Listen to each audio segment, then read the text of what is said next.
Ever notice how some people just seem to sail to the top no matter what, while others, working just as hard, never seem to catch a break? Yeah, it's almost like some people have figured out a secret formula or something. Well, maybe they have, in a way. Yeah. We're diving into Adam Grant's book, Give and Take, and it turns out how we approach giving and receiving, yeah, that plays a huge role in success. It really does. And the interesting thing is, this isn't just some self-help book telling you to be, super nice all the time.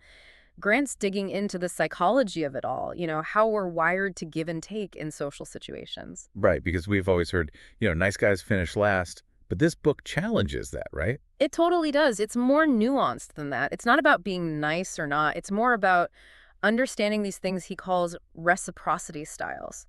Basically, it's looking at the different ways people approach giving and taking. Like, how do you naturally operate when you're interacting with others? Are you more about what's in it for me, or are you trying to make sure everyone benefits? So let's break these styles down a little. What are we talking about here? Okay, so Grant talks about three main styles. You've got your takers, your matchers, and your givers. Okay, those sound pretty straightforward so far. Right. So takers, well, you can probably guess. They're all about getting as much as they can, always trying to maximize their own gains, even if it means others lose out. So kind of like the classic go-getters, but maybe a little less concerned about stepping on toes along the way. Exactly. Then you've got your matchers. They're all about fairness and balance, like an eye for an eye. They're trying to keep things pretty even in their interactions. Makes sense. What you give is what you get. Right. And finally, you've got your givers. These are the folks who always prioritize contributing to others, often without even really thinking about what they'll get in return. So does that mean givers are just destined to be pushovers, always getting the short end of the stick? Well, that's where it gets really interesting, and it's a little more complicated than that. It's true that if you're a giver who's like overly selfless, yeah, you might end up getting taken advantage of or burning yourself out. But there's another kind of giver that Grant talks about, the otherish giver. And these are the ones who really shake things up. Other-ish givers. Okay, now I'm intrigued. What makes them different? So imagine like the ultimate team player. They're incredibly skilled, could easily hog the spotlight, right? Yeah, totally. But they get that the whole team wins when everyone succeeds. So they share the ball, they support their teammates, they lift everyone up. That's kind of the essence of an otherish giver. They're ambitious, for sure, but they focus that ambition on helping others shine. And the best part, it works. They understand that by lifting others up, they ultimately lift themselves up too. And Grant gives some really cool examples to back this up. Oh, I bet. I'm already thinking about people like that, always so generous with their time and advice, and they just seem to kill it in their own careers too. Exactly. And it's not by chance. Take George Meyer, for example. He was a writer on The Simpsons. Oh, wow. Okay. Crazy talented.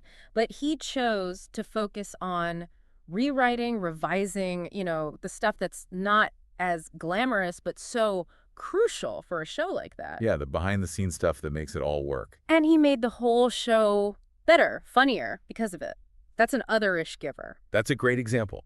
But how do these otherish givers, right, how do they avoid, like, spreading themselves too thin or getting taken advantage of? That's where strategy comes in. Remember, they're just as ambitious as those takers and matchers. It's just how they use it, right? Mm. They're smart about it. Like, they understand this thing called the sunk cost fallacy. Have you heard of that? Oh, yeah, like when you're reading a book and it's terrible, but you've already spent so much time on it. Exactly. And you keep telling yourself you have to finish it. Givers, they're less likely to fall for that. They can cut their losses, move on, no big deal.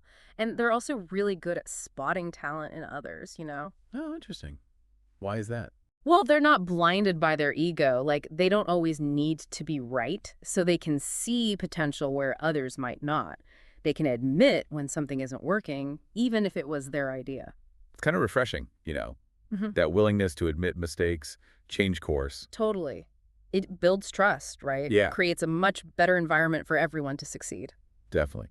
But this whole thing about givers and success, especially in like super competitive fields, I don't know, it seems a bit counterintuitive. Like, I think of sales, for example, and it seems like you have to be more of a taker to make it. I get that, but it's actually a misconception. Givers can be incredibly successful in those cutthroat environments because they approach it from a place of genuinely wanting to help. So it's less about the hard sell, more about building relationships. Exactly. Listening to what people really need. It's about creating solutions that work for everyone.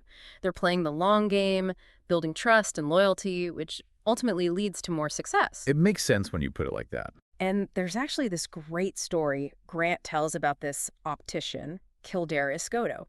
Super successful guy, and his whole thing is he focuses on educating his patients. He wants them to understand their options, make the best choices for their vision. So empowering them instead of just pushing a product. Right. And it works because they trust him, they keep coming back, they tell their friends, and it's all because he's coming from this place of genuinely wanting to help. And get this approach, it even works in, high stakes negotiations. Really?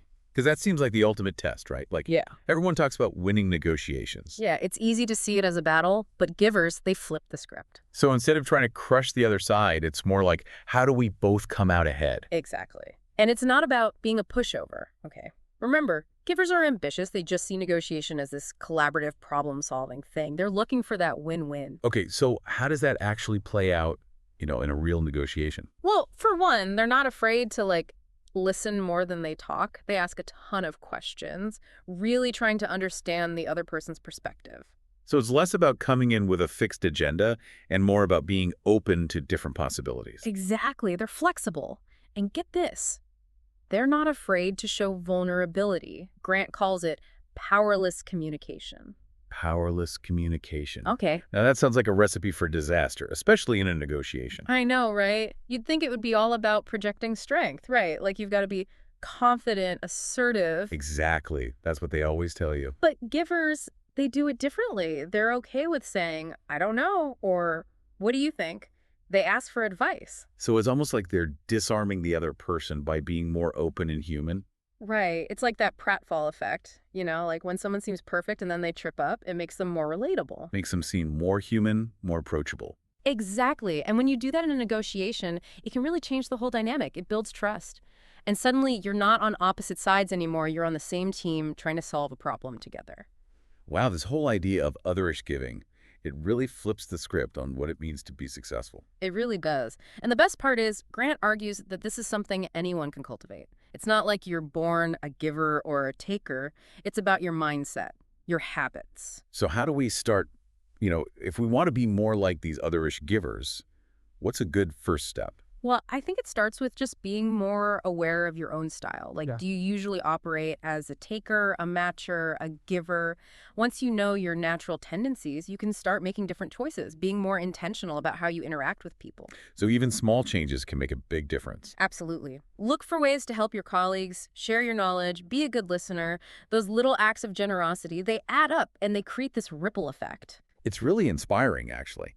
Like, we can all choose to create a more positive, giving environment, and in doing so, we might actually unlock a whole new level of success. Exactly. That's the beauty of it. It's not about sacrificing your own ambitions. It's about realizing that by helping others rise, we all rise together. Well said. Yeah. This deep dive into give and take has been incredibly thought-provoking.